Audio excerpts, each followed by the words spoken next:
Hi, everybody. Thank you so much for coming out. We're so excited that it's sold out tonight. This is huge. I love the book club folks showed up, got their wine. We knew that would get you all out. Vino, free vino. What we're going to do today is, if you haven't been to one of these before, what we'd like to do is turn this around and put this on the air. So this will be on the air Tuesday. So I need your help doing a couple of things so we can make some radio magic, so we can get in and out of the segments. So first of all, we want the audience to know that you're here and this is happening and it's live. So I am going to read a couple of things and then you're going to be very excited about them and clap. Okay. Let me get my first thing. Hold on. I almost read you the new book club next month. Okay. Hang tight. Oh, you know what? I can do it off the top of my head. One, ready? 3, 2. This is the Get Lit with All of It Book Club. I'm Alison Stewart. Thanks for coming to the Green Space.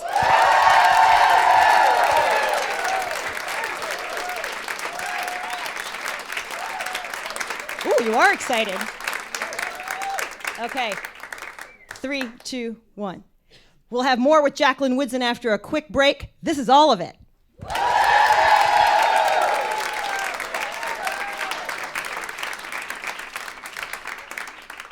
3, 2.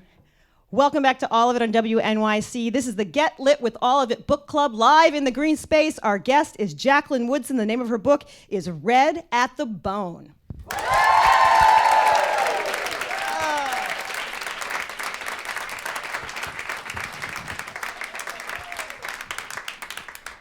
This is the part that is the hardest for anybody, especially someone like me who talks for a living. We all have to be quiet for 20 seconds for something called room tone. That's so if there's like a sound, they'll just cover it over with the room tone. All right, so be quiet for 20 seconds in 3, 2.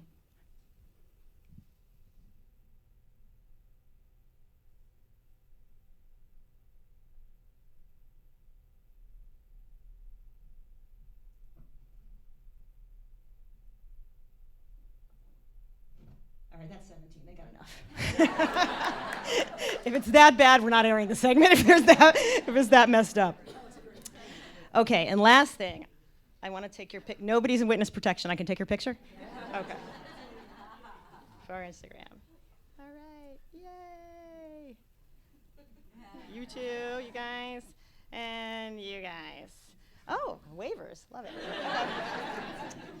All right, so that's enough business. Let's get to the show at hand.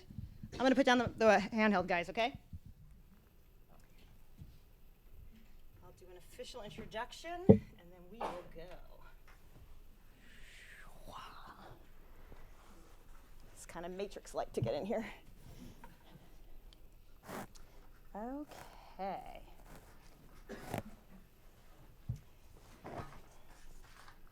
Here we go. Control board, are you ready? You can make noise on this too. All right, everybody, we are going in 5, 4, 3, 2. Hello and welcome to our November Get Lit with All of It Book Club event live in the Green Space. Woo! As you can hear, we're in the Green Space in front of a live audience to discuss the book we've all been reading this month, Red at the Bone, the latest best-selling novel for us grown-ups from Newbery Award and National Book Award winner Jacqueline Woodson. Yes, let's clap. Whether she's writing for children, teenagers, or adults, Jacqueline's work tackles issues of race, sexuality, and historical legacies of trauma. Red at the Bone is no exception. The novel opens at a birthday party, a 16th birthday, and the birthday girl is Melody. And in the opening chapter, she descends the staircase of her grandmother's Brooklyn brownstone, wearing a dress that was initially meant to be worn by her mother, Iris, on her sweet 16. Iris never wore that because at 16, she was pregnant with Melody. The novel weaves through time, telling the story of two families. There are Iris's parents, who are concerned that their daughter's pregnancy could undo the middle-class lifestyle they worked so hard to achieve. There's Aubrey, Iris's boyfriend, who wants nothing more than to be with Iris and raise a family, but ends up the primary caregiver of Melody. There's Aubrey's mom, who knows what it's like to raise a child alone. And then there's Iris herself, who finds herself wanting an escape from her new life as a mother. Red at the Bone is a poetic novel about family, motherhood, and self-discovery. It is our November Get Lit with All of It book club pick. Ladies and gentlemen, please welcome Jacqueline Woodson.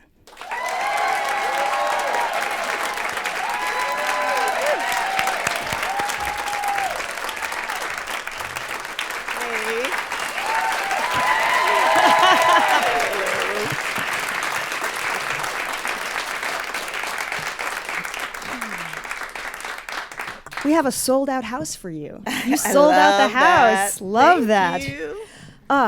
So in writing this book, Jackie, Jacqueline, Jackie, which do you prefer? You can call me Jackie. I can call you Jackie. Thanks. The book changes narration. Mm-hmm. Why did you make that choice? Oh, that's a good leading question. It's a story about a lot of people, and I didn't think it was just one narrative. I knew that it was an expansive story that needed to be told from all these different point of views because each one held a certain part of the truth. And I knew it would be dishonest as a writer to try to have this either omniscient narrator or this first person who was telling the story for everyone. And I think it's something I learned from writing for young people, this idea of who gets to tell the story, whose gaze is it, and the responsibility of that narrator. So hence, lots of people. Whose voice changed the most over the course of writing and editing and rereading and rewriting and editing? It was a lot of rewriting. I would say that probably Sabi's voice changed the most. When I started writing it, I wasn't sure what her purpose was in the narrative. I knew what her history was coming out of the Tulsa Race Massacre, mm-hmm. but I didn't know what her purpose was in the present day and what the impact she was going to have on the lives of the other people in the story. And as I started figuring her out and started figuring out the history between her and Po' Boy, it became more clear who she was. And she wasn't just this kind of salty mom mad at her teenager for being pregnant, but she had a much deeper story. The novel opens with Melody's narration. Why did you want to begin with Melody? Because Melody is the beginning of the middle of the story. The beginning of the middle of the story. Yeah, we come in the middle of the story, right? We come in the middle of a sentence, but that afternoon there was an orchestra playing. So I'm intentionally not starting it, once upon a time there was a 16-year-old girl coming of age, but Melody is the beginning of a different life for all of the characters. And so it made sense to start it not so much from Iris's pregnancy, but from the product of that pregnancy at that moment when Iris was that age. At the end of Melody's narration, she notes, quote, "As we dance, I am not Melody, who is 16. I am not my parents' once illegitimate daughter. I am a narrative, someone's almost forgotten story, remembered." How does Melody sense that she is a story and part of a bigger story affect her relationship with her mother? It's a good question. So here's the thing, right? I'm a mom. And once I was a daughter. And I think when I write, I'm writing from both of those perspectives. I remember very deeply what it was like to be 13, 14, 15, 16, 17. And I also know what it's like to be who I am now, raising a daughter who I've seen go from 13, 14, 15, 16, 17. And I know both of those stories are very important. And both of those existences are very important. And I know that as parents, we tend to need to bring our backstories to our children, and in a way that is sometimes dangerous, or even our expectations of what we want for our children. And so in that moment, Melody has all the expectation is in the room and it's on her. And she's already won the beginning of her resistance to it by getting the orchestra to play Prince. Mm-hmm. But as she's coming down those stairs and she's seeing her grandfather, her mother, and her grandmother, and her, her dad, she knows that there is still this deep expectation in the room, and that's why she knows where that expectation comes from. She knows the history of Black economic class. She knows the history of her grandparents. She knows the history of her mother and father's coming together to make her. She knows now because Iris just told her that her grandparents hadn't wanted her to be born. So in that first chapter, we get all of her understanding of who she is. So by the end of the chapter, it makes sense that she can articulate that I am a narrative. I'm part of something older and longer and deeper than I am. And I'm not just this one thing that maybe the world had seen me as once, which is somebody's illegitimate daughter. And she's woke. I mean, in that first chapter, she kind of wakes up. You definitely get that saltiness between mother and daughter. That's sort of, it's a very specific kind of salty. But what is unique in their saltiness towards one another? Well, one thing that's unique is they have very few years between them. You know, Iris got pregnant when she was 15. And she says in the book, she's like, I wasn't even anybody yet. And so she's still growing up. And she's watching this child grow up, and she's kind of realizing how much she missed as a young person. And so I don't think it's so much resentment. I think Iris is deeper than that, but there is a way in which these two are almost sisters, and because of that, it's almost a sibling kind of rivalry that they're working against, more so than, you know, just a mom who's not doing the right thing or a teenager who's resisting.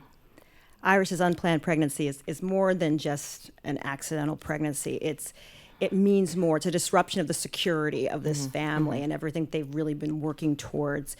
And Sabi says in the narration, when your child shows up with a belly and she's not even full grown yet, you think for a minute that all those blocks of gold don't mean a damn thing out there in the world if you haven't taught your own child how to stay pure, how to hold on, how to grow into womanhood right. So what does the pregnancy mean in terms of their sense of security and their sense of striving and trying to make it?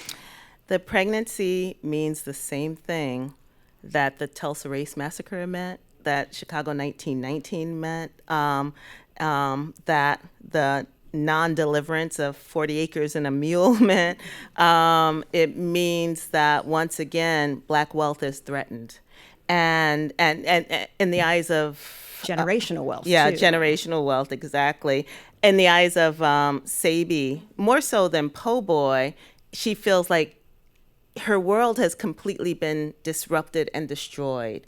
So I think part of it is that genetic memory of trauma that really makes this feel so much huger than it is. And she's afraid. So I think all of that unknown, when you, as a parent, are so sure of the future. I remember reading Between the World and Me by Ta-Nehisi Coates, and when he's talking about Prince, the kid who got killed by cops, yet another innocent Black man killed by cops, and what his parents invested in, and you know, the many things from small things like Little League to school books to big things like my child is going to grow up.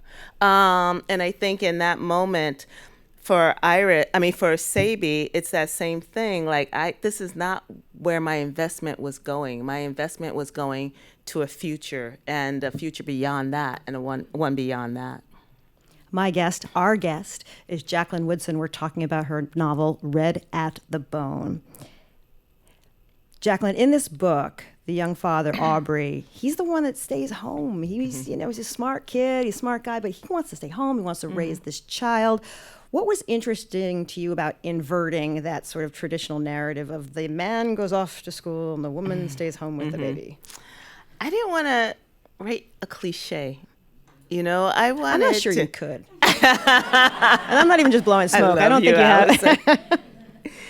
I really wanted to investigate that narrative and that idea of, first and foremost, the myth of the absent African American father, and this idea, this very American myth of great being the new good, right? Like you have to be so incredibly great and excel in this way that anything considered quote unquote less than that is unacceptable. And so here is Aubrey, who is kind of, in many eyes, probably unacceptable because he doesn't want to go to college. He's happy with his life. Some people might call it a little life, but it isn't. He's an excellent dad. He's a loving dad. He provides for his daughter. She adores him. She respects him.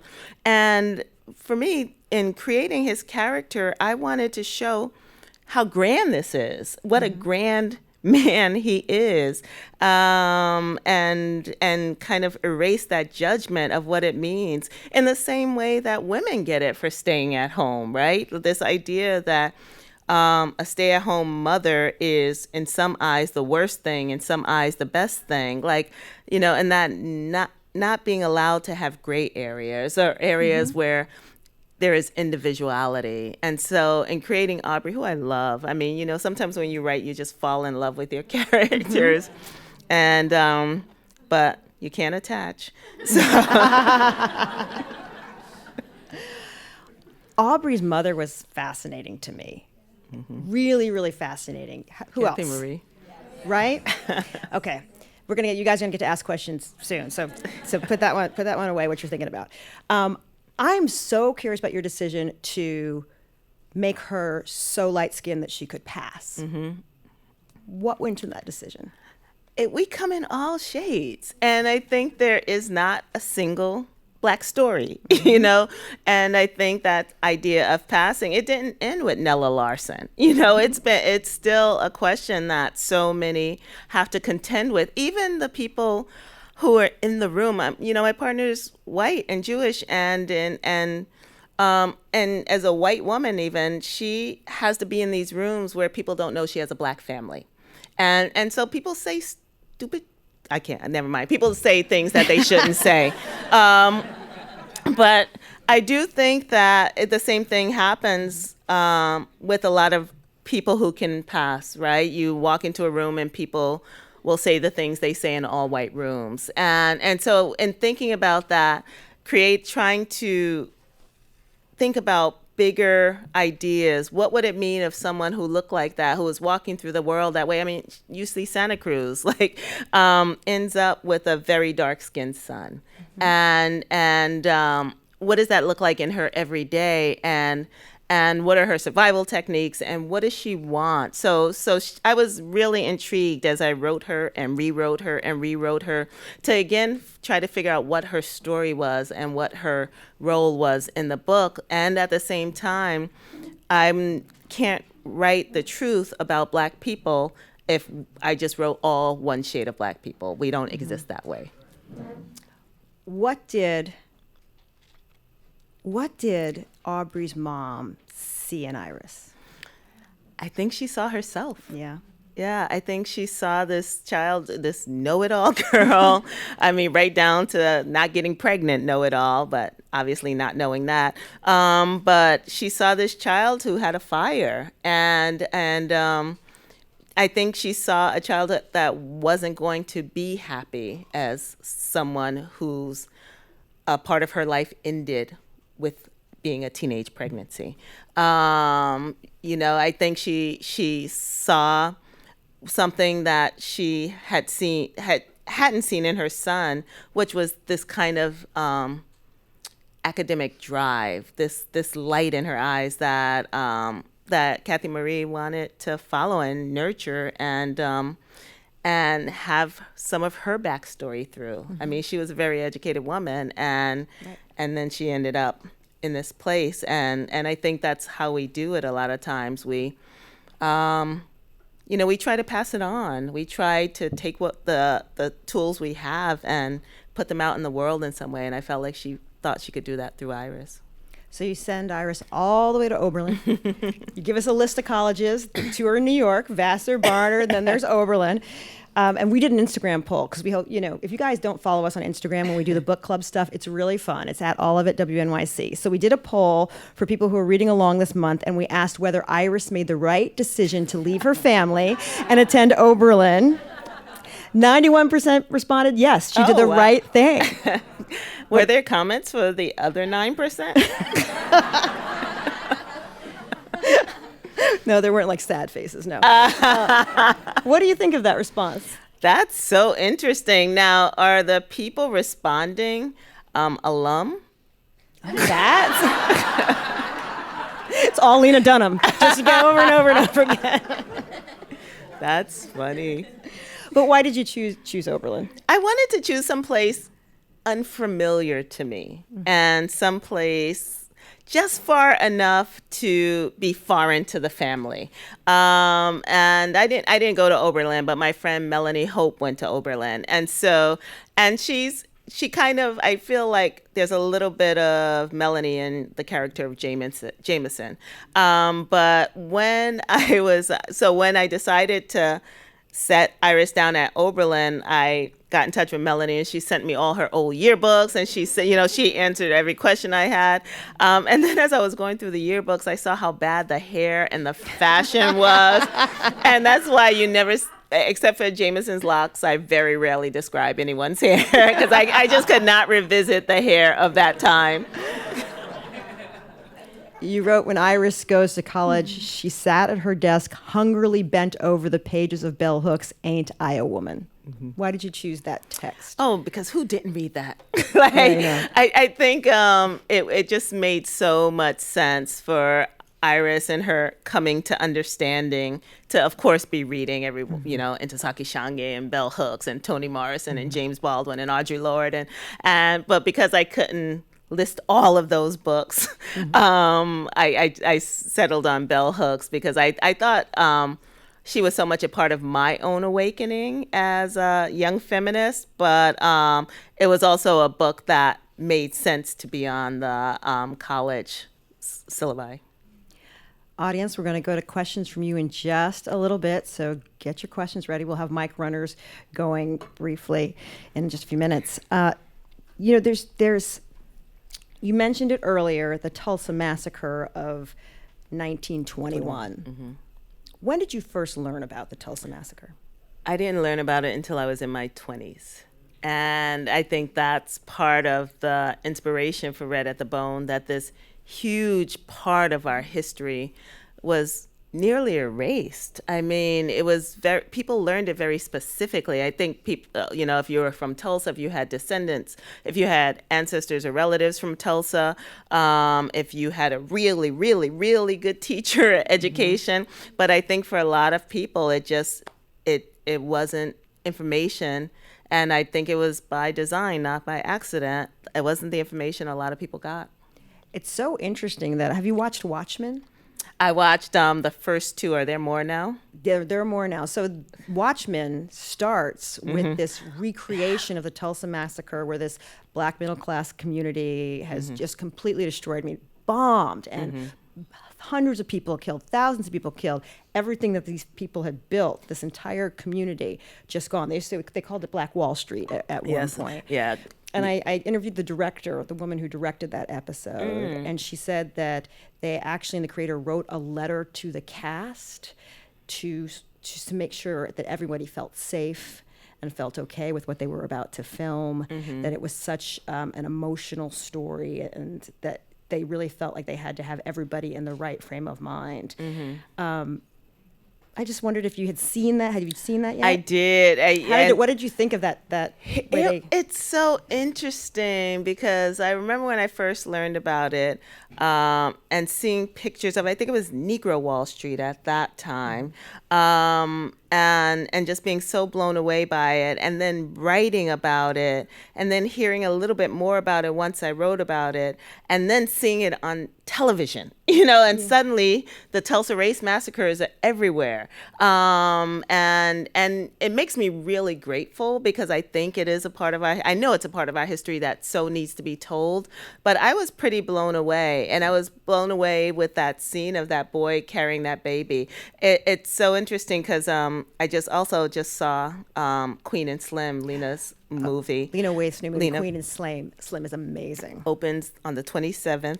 And there's that same scene in The Watchmen, in that early Tulsa Race Massacre scene. This little boy is carrying the baby away. And there's a scene like that in Queen and Slim with two grown-ups. And it just kind of blew me away in terms of thinking about loss, because I think one thing with the Tulsa Race Massacre we forget about are the children that got bombed. And even I remember the Move bombing in Philly. And the same thing, we forget the children, we forget the grown-ups, we forget the women, we forget the men, we forget that these were human beings that got killed just because of what they believed in, or because people were jealous of what they had.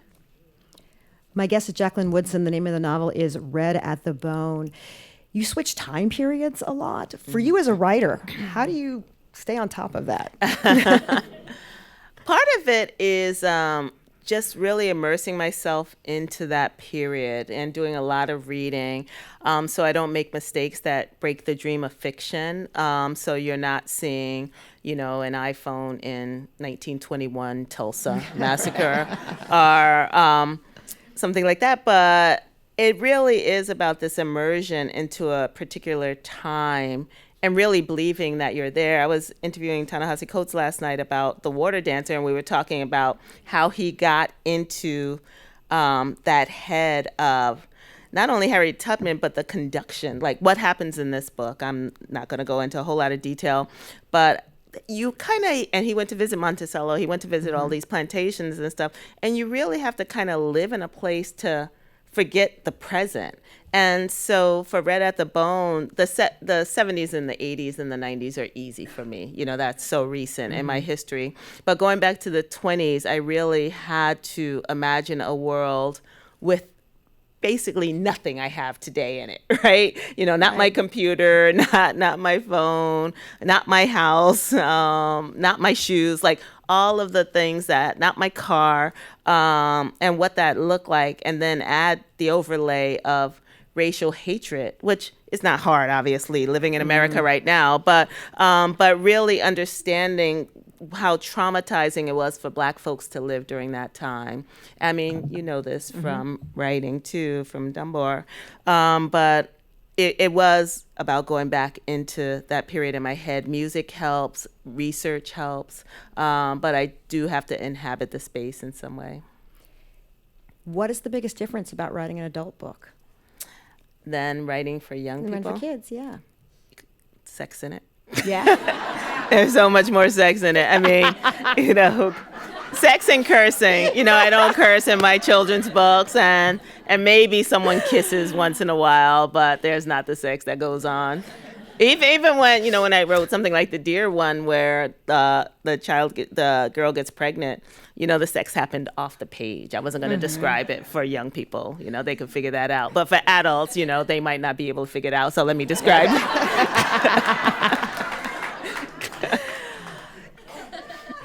Let's get our microphones out. Oh, who finished their bottle of wine over there? All right, audience, it is your opportunity to ask some questions to Jacqueline for Red at the Bone. While you get the mics going, who's got a question? Oh, up front, we've got Jordan, come on down. Or Simon, come on down. Here we go. I can speak, okay. Thank you for writing the book. It was absolutely beautiful. Thank it was you. so touching. One of the things I always look for is where the title of the book shows up. And it shows up between Jameson and Iris at college. And the Red at the Bone, I read it as it was the passion that Iris finally unleashed. Is that what you meant by that? In that one, it was because, Jameson basically stripped her raw. But throughout the book, it's about people becoming, and the way we all are kind of in this state of being red at the bone. There's so much that's undone about us, so much that's not developed, so much that we're still learning. So that's kind of the through line of that title. And then it shows up in that moment when Jameson breaks Iris's heart. Got a question in the back. Hi.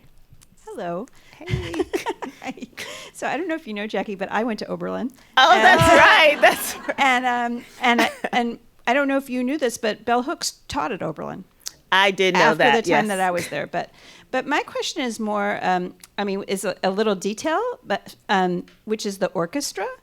I'm curious about, is that a tradition I don't know about, or is that something you made up? I mean, I loved it, but I was curious about where it came from. It's kind of a combination of both. So, of course, I want to just stop and ask you about the daughters and all of that. But anyway, so when you look back at the history of coming of age ceremonies and Black cotillions, it was a very classy and grand affair. So there would have been an orchestra back in the day. When you look at more present day cotillions, coming of age ceremonies, probably not. But and it also depends on the class. And think of it like weddings or sweet 16s or quinceañeras, depending on the amount of money people have, the grander the ceremony will be. We have a question over here. Thank you so much for this book. I was wondering, you said the book starts at the middle, and I was wondering what the first nugget you wrote was and where that is in the book. So the first part I wrote was the Slip Rock chapter, when Aubrey takes Melody back to Bushwick to show her where he grew up, and he learns about the crack dealer who got killed. And I knew that I wanted to talk about Aubrey's crossroads. And so when I was first writing the book, I thought I was going to open with that and go back in time. So we see this moment where he's kind of at that crossroads. He could either become this drug dealer or he could make another choice.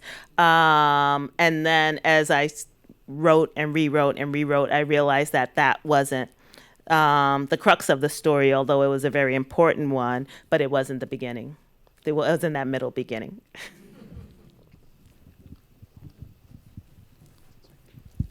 Hi. One of the first things that caught my attention about the book that, first caught my ear was that Prince is like prominently featured, like first thing. And then when I picked it up in the bookshelf, I read the flap and I was like, oh, yeah, this is the Prince book. And then, I'm curious, Prince is before Melody's time. What brought her to him as an artist that she respected so much and wanted to have at this party?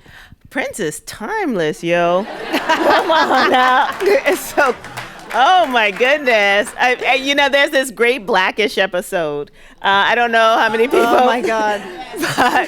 But where the parents realize they failed their kids because their kids don't know who Prince is. And I completely agree with that.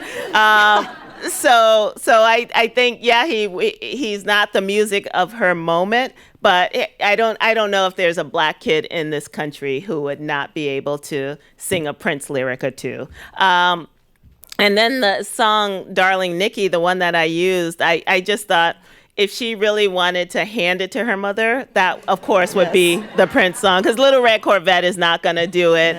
When Doves Fly, not really, but Darling Nikki, given what her mother has come through to get Melody into the world, made sense. Any more questions? Oh, right behind you. I thought it was a really great book. One comment I want to make before I have a question was, I thought you had a bit of like a Hemingway touch to the book in that a lot of sparse paragraphs, not a lot of adjectives. So I don't know if that was meant that way or. Yeah, it's funny because I am a total minimalist. I The Sun Also Rises is one of my favorite books. And also I read a lot of Raymond Carver in the 90s, and I was much more drawn to books where there were fewer adjectives. So although I like writers like Gabriel Garcia Marquez, I even when I'm reading him, I tend to edit out some of the adjectives. So, and I also read a lot of poetry. And poetry is very minimalist. I also write picture books. And with picture books, it is about getting in there right away and not wasting time because you're writing for a very short attention span. So all of that has definitely influenced the way, even the white space. I'm very intentional about the white space in books and asking the reader to just take a rest and absorb what they've read before, and not racing through the book. I've gotten questions about the book where I'm like, it's in there, and I think people think because it's minimalist, it's meant to be read very quickly, and stuff gets missed when people race through it because it is a very, very intentional book. And yeah, I was talking last night with Ta-Nehisi about how we wouldn't be here I wouldn't be sitting here without Toni Morrison. And I also know from my younger reading, Hemingway was very important. And again, sometimes you gotta like the writing and not the writer. I think we have time for one more. If there's somebody else. Oh, there you go. Pass the mic. Thank you. I really enjoyed this book, and my book reading group had read it, and we were at a little bit of odds on one section. Iris is very angry, it seems, about sex. Like, Aubrey's not her first, and she explains that she's had multiple quickie relationships before him, and so half of the group had thought, well, it's because she's gay. And then I'm like, I don't know if that, but we couldn't seem to understand how, had she been abused? Why was she so angry that as a 13-year-old, she's like, I think that's when she first started having sex, but she came out like, like, there's no love and I don't care. And so we were a little confused. I like your book group, but were y'all fighting? Yes, I was fighting with Joe. He's across the room there. We couldn't get a table. Oh, that's sorry. Oh, man. I just want to be in counterpoint, Joe. Yeah, no. Would you like to weigh in? It's interesting because I don't see Iris as angry at all.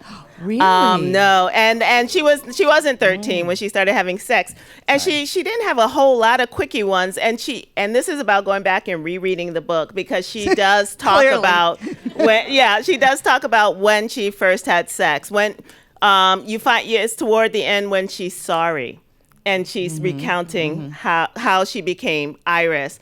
And I think the thing with Aubrey is, I always think of it like when you have a child who their head is faster than their body, right? So they're growing up and they're developing and they want to run, but they don't really know how to walk yet, but their brain is telling them, you can run, and they're always falling. And I think of Iris as being so ahead of her time in this way and already at the next place. And I always think it's interesting when people think that that being queer means not liking heterosexual sex.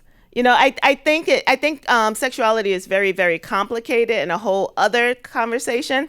But I think Iris, the thing was, she did not love Aubrey. She did not love until she met Jameson. And I don't even say that's about her queerness. It's like she found love and her mind was blown. And that's when she kind of woke up in this way. But I do think that it's so interesting because I don't know. Can I just get a show of hands about other people who thought Iris was angry? You won't get in trouble if you thought she was. I just want to have a sense. Okay, so they're like 4 out of 100. Okay, I just wanted to get a sense. They're just scared. 4 very honest people, though. I have a question for you guys. Sure. Jordan, bring the mic down. This is a book club here. I can tell because you had the wine, and the wine bottle's empty, so you'll be honest. Why did you choose this book for your book club? Actually, we chose it because you were having this event. Oh, nice. Back there? How about this? How did you folks?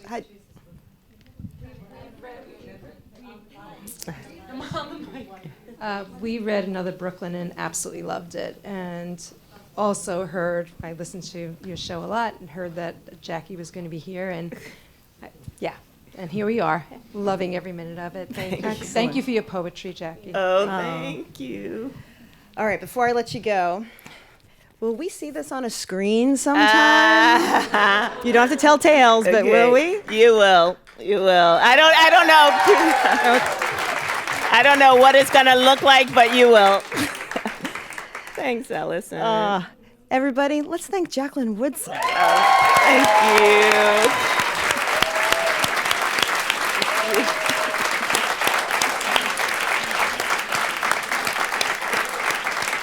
All right, a couple. Let's thank Alison Stewart. Thank you. Couple of things. Jackie's going to stick around and sign books after we wrap up. That's very kind of you to do so. Want to let you all know, since you guys listen, our next book next month, we want to see you back here next time. It's Little Women. It's going to be kind of, we're going classic. And then, hey, Simon, do you have the... He's running. Okay, this just in. We've picked our January 2020 book. Maybe you should talk to someone. So... A therapist, her therapist, and our lives revealed. So you got your homework, Little Women. Maybe you should talk to someone and stick around because coming up next is a musician you won't want to miss. We're going to get her all set up. Stay with us. This is all of it. Thank you.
Oh, no problem.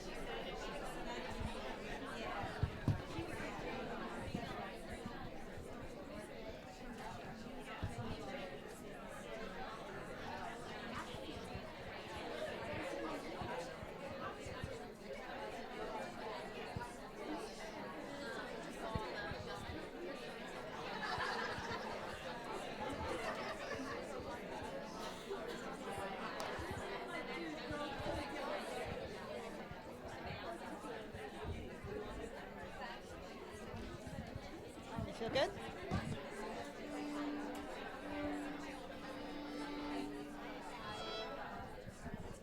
You good? Okay.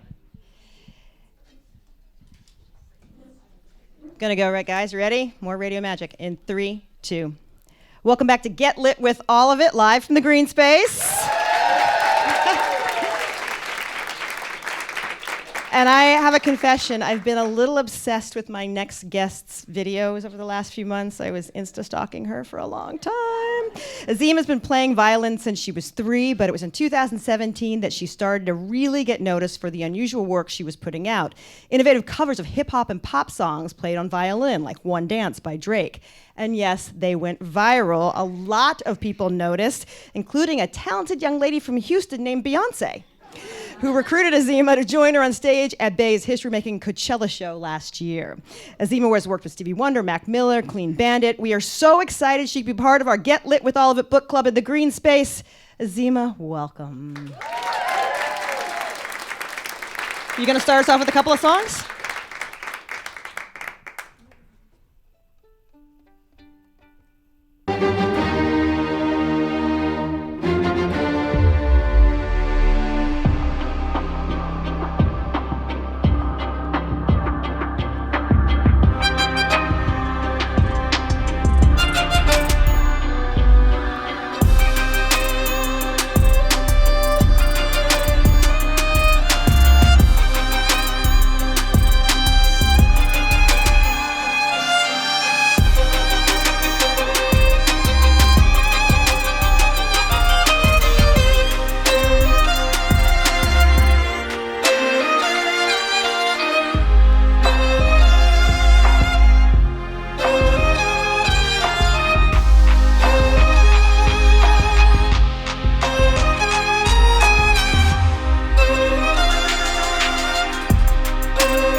So I have, oh, that's yours.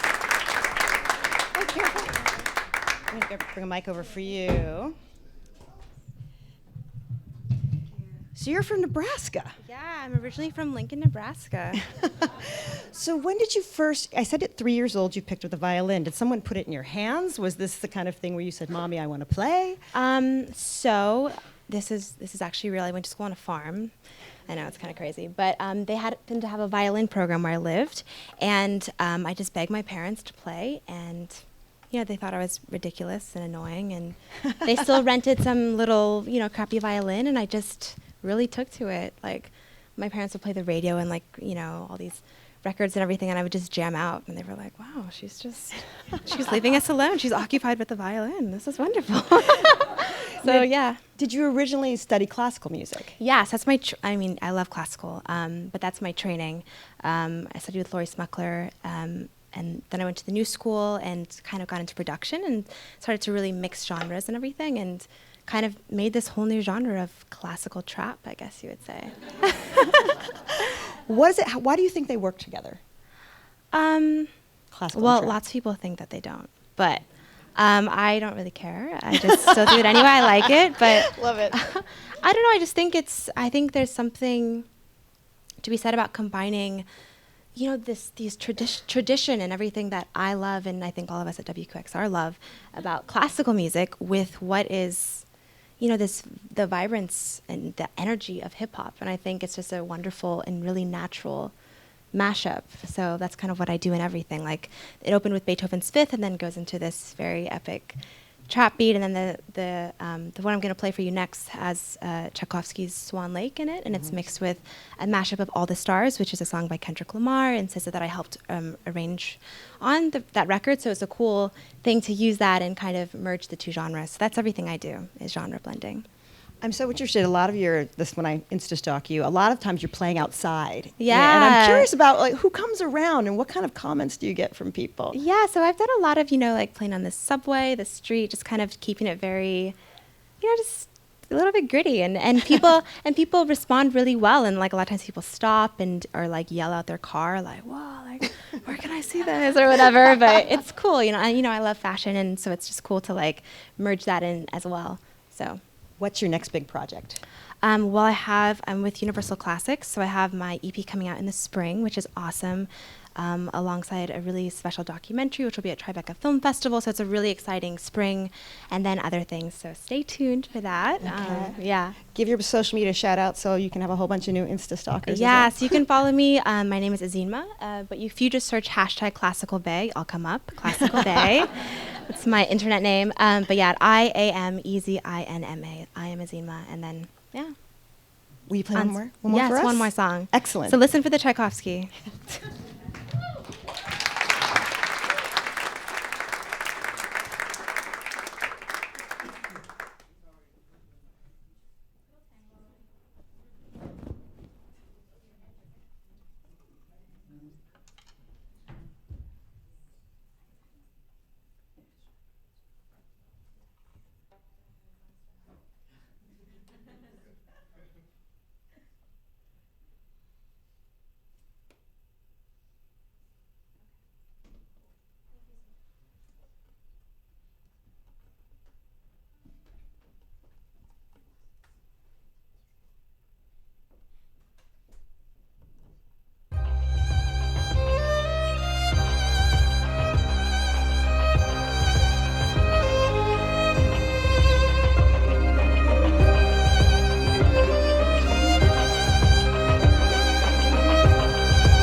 Thank you so much. Everybody, thank you so much for coming out to the Green Stakes. Thanks to Azima. Thanks to Jacqueline Woodson. Thanks to you, listeners. Remember, we want to see you back here next month. Our book is Little Women on December 17th. As you can tell, these are fun events, so we hope you'll all come on back. Once again, everybody, have a great night. Have a safe night. Jackie's going to be signing books out front. Also, we're selling Little Women out front as well. Not Little Women, the book. We're selling the book, not Little Women. Have a great night, everybody.